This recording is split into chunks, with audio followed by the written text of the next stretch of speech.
Hello everyone, this is Karan Gurnasinghani. Welcome to ECE 561 Embedded System Designs channel assignment. Today, before going to the aim of that, we'll dive through what are the hardware are we working on. What is the hardware?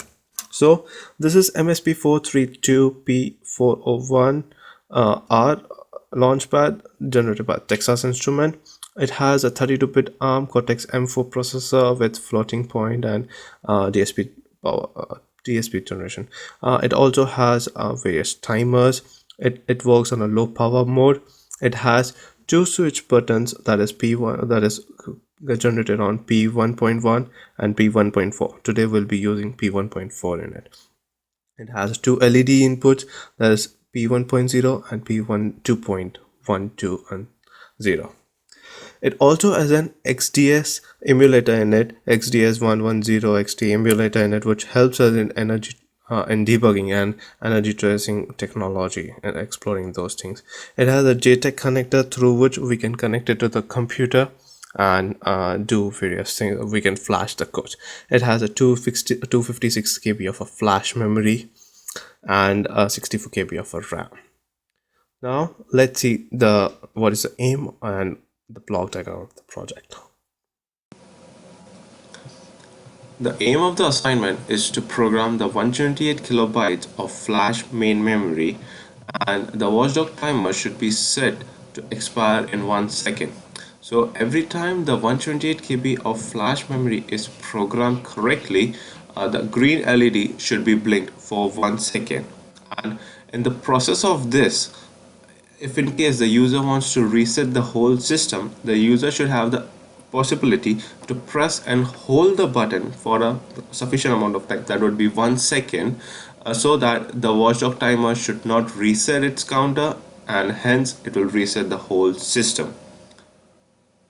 And after doing the reset of the system, it should blink the red LED for 1 second.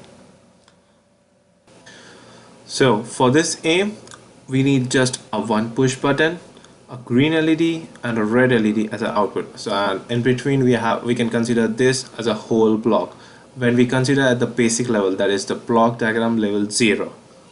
But when we dig inside this a big block, we can see the further functionalities of MSP432. So when the user presses a push button, it gets mapped into the CPU using an input mapper function. What does that input mapper does is it maps the physical input of the which is pressing of the user's button to a digitally understandable input to the CPU. So the CPU can understand, yeah, the user has pressed it with the help of this input mapper.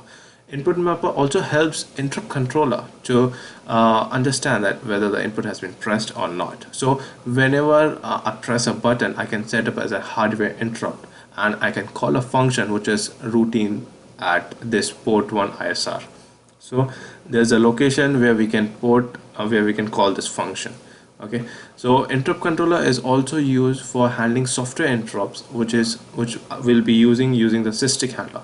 So what this sysdig handler module does is it generates a tick in 1 second, particular number of ticks.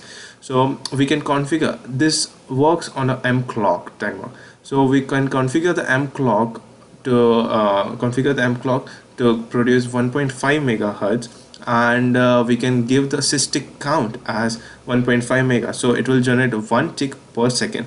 So whenever the tick arrives, we can generate a software interrupt which calls this sysdig ISR routine, on where we have written a particular function.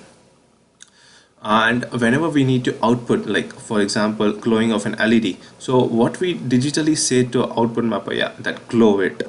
So output mapper does the reverse of what input mapper does. So it takes the digitally input and generates an physical output.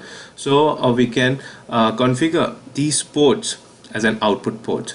By the way, the ports are multifunctional, because we can use it as a primary, secondary and tertiary and input output functions of the port. But at this moment we have done it as a output ports. So P2.1 and P1.0 is configured as output port. We can flash the memory with the use of this flash controller. By the way, actually we have 256 KB of flash memory, which is divided into two parts, a main memory and an info memory.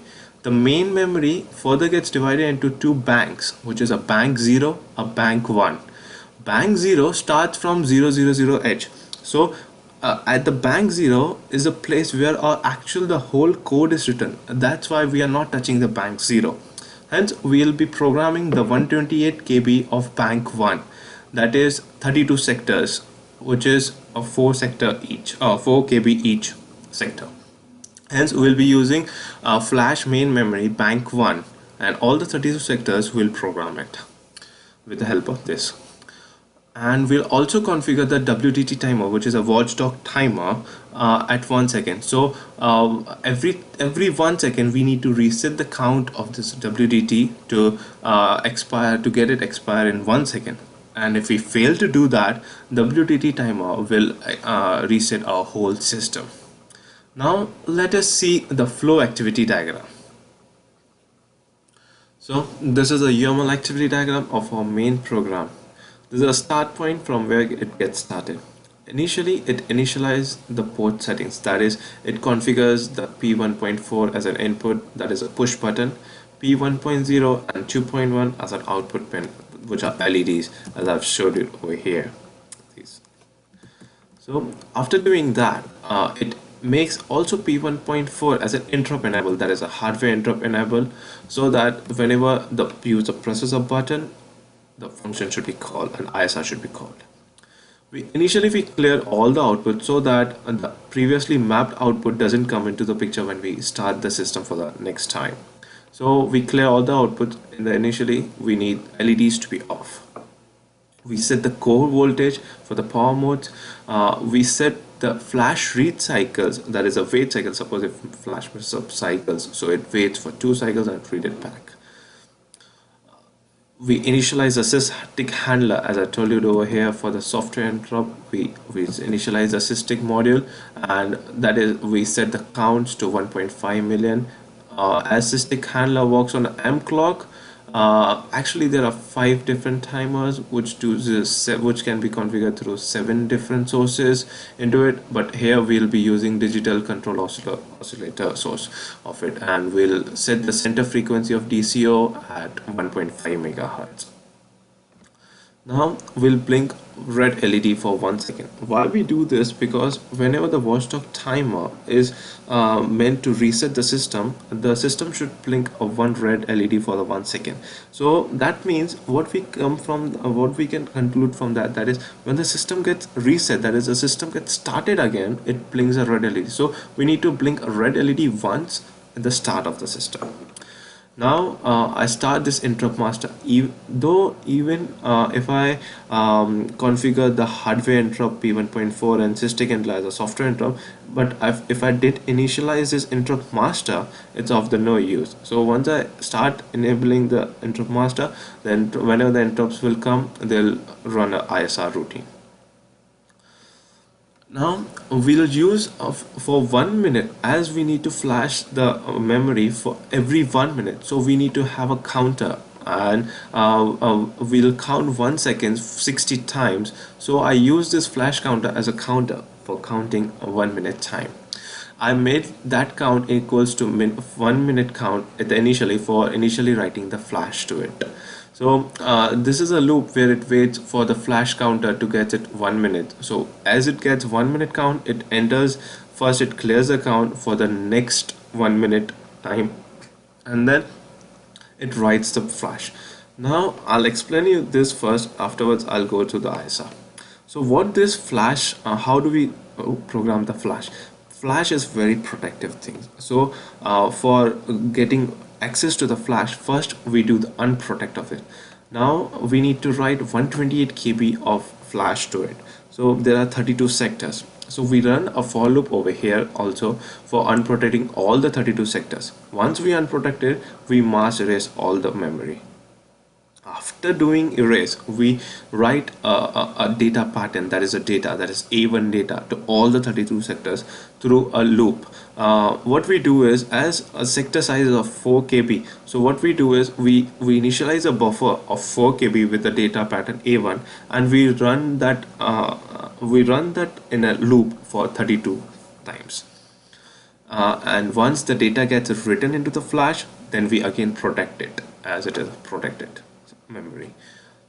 This whole activity can approximately takes 30 to 40 seconds. So now it goes over here and it waits for the flash count to again become a 1 minute count, that is a 59, 0 to 59. Now where this increment of the flash count is done, this is done into the SysTick ISR, which is a software interrupt as we have configured over here. So this every 1 second a tick comes. So whenever the tick comes, it runs this this ISR routine.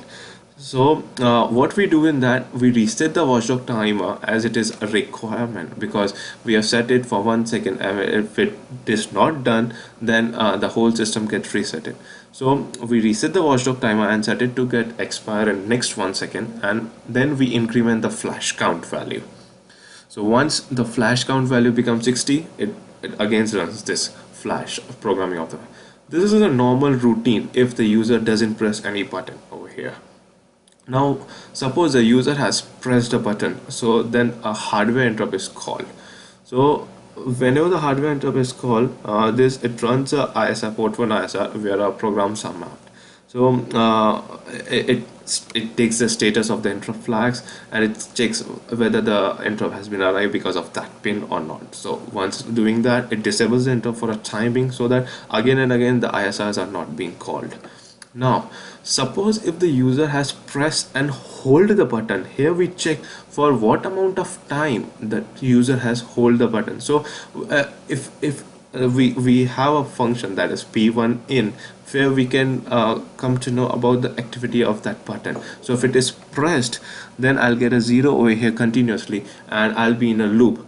As hardware interrupts are prior to the software interrupt, so even though the SysTick handler will come every 1 second, but if I have hold the ISR, that is I have hold the CPU, so it will not this SysTick will be queued as it is of a lower priority than this port 1 ISR.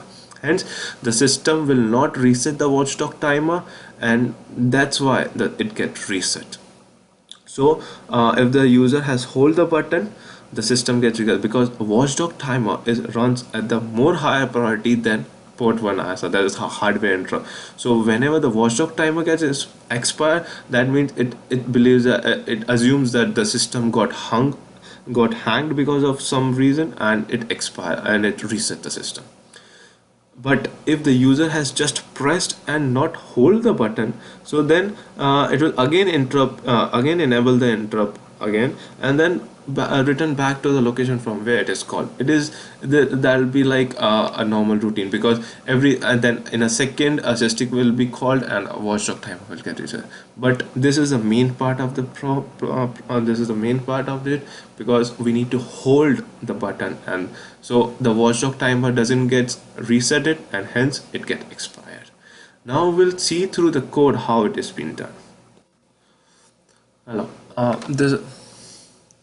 this is a Code Composer Studio, which is an IDE. It is also based on an Eclipse IDE. It is built on the Eclipse IDE.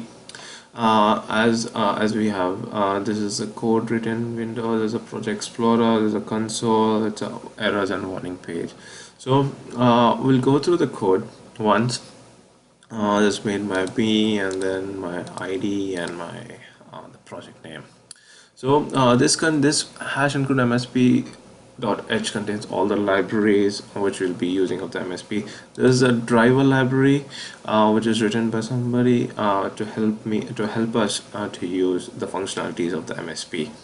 There's a normal standard lib and string.h. Now, as I told you, we made a flash time counter, a global variable which holds the count of that 1 minute count. Now we have some defines for defining the start of the bank 1 flash memory of the sector 0. 1 minute count is 59 0 to 59. Then flash sector size, that is it, it's hex 1000, that is a 4 KB. Now when we start with it, as I told you, we initialize the port initialization. We do it over here, as I told you over here, initialize the port. So what we do in initializing, we first stop the watchdog timer. We set this as a port 1 as an input pin. Then we clear all the interrupt flags, and we enable the interrupt for port 1 pin number 4. We set it as high to low transition. We interrupt and start the interrupt for that. Now we set as an output port for P2.1, output pin for P1.0. Then for initially to make all the LEDs off, we clear the data over here. So when we return from here, we set the core voltage, then we set the flash wait state as I told you in the flow chart. Then we configure the sysdig module. So we'll enable the module, we'll set the period as number of set period as 1.5 million, which is divided by 1.5 frequency of the M clock. So here we configure the M clock and we set the center frequency to 1.5 megahertz.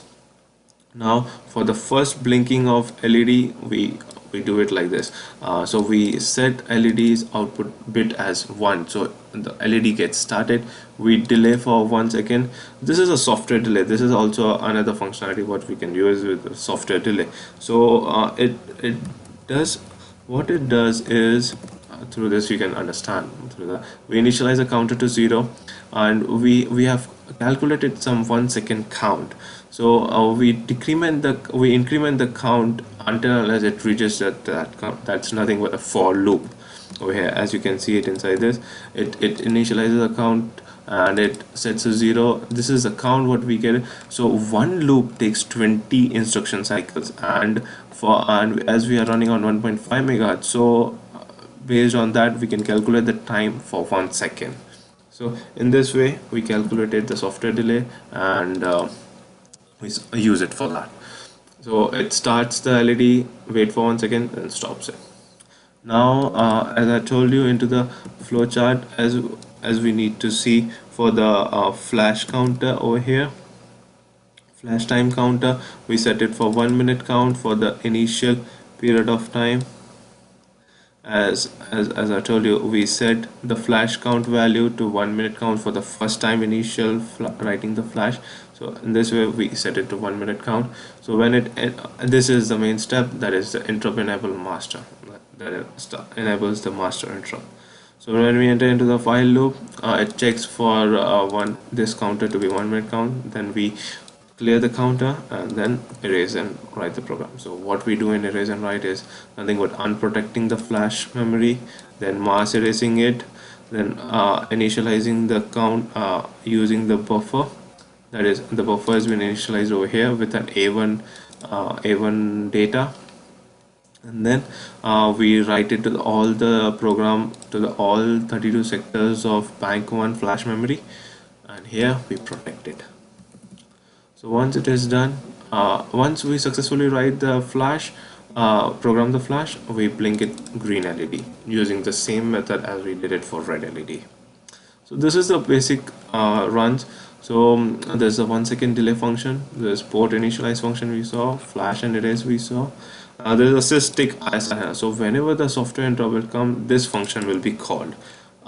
This function resets the watchdog timer and set it to arrive next, like expire at 1 second, using this and the control bits of the watchdog timer, and it initializes the time counter, flash time counter. Whenever the user presses a button, the button comes the status of that comes into the through this function. We clear the flag, we disable for a time being, and then this is the thing which tells us whether the user has press and hold or just press the button.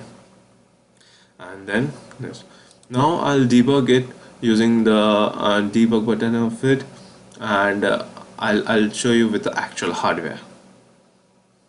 Now I'll run through the demo of the project. As you can see, this is MSP432 which is connected to my laptop, and this is a code what we saw just now. Now when I debug the code into it, it enters into the debug window of the CCS. So where it flashes the codes into the memory of flashes the codes into the MSP432. So what it does is it writes a C592 byte to the flash memory 000. That is a bank 0 of flash memory, as I told you. Here if I resume it, it will start running the code.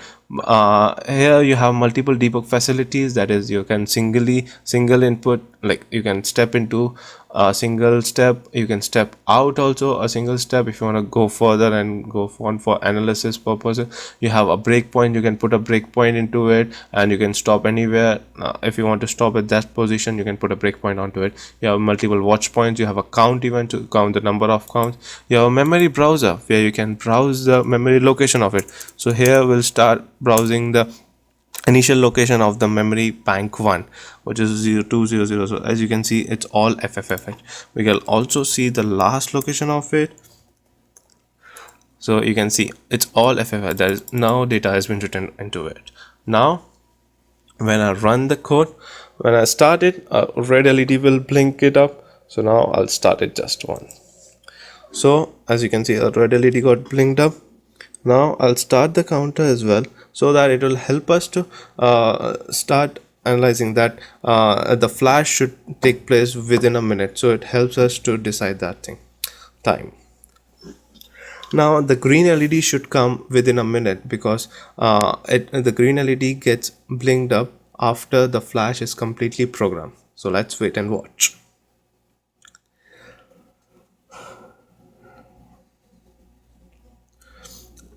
As we know, when the flash gets properly programmed up, here it comes. So we saw, now we'll see the memory location of it. As you can see, it's all AAAH. Now when we see to the starting location of it, it's all AAAH. That means the flash has completely programmed it properly, and it has taken place within a minute as well. Now I'll show you how the reset will take place. Now if I press and hold a button for more than a second, see, here it got resetted. So the watchdog timer didn't get reset, it didn't get time to reset its own count, hence the watchdog timer reset the whole system. Now if we press it for a small tick, so it didn't blink, but if we do it for a long tick, more than a second, like that is press and a hold, then it got reset. Press and hold, reset. So in this way we can see it. And now I'll also show you by putting the breakpoint on a CS tick counter that it comes in a minute. So whenever, so here's a CS tick counter. So I'll put a breakpoint over here.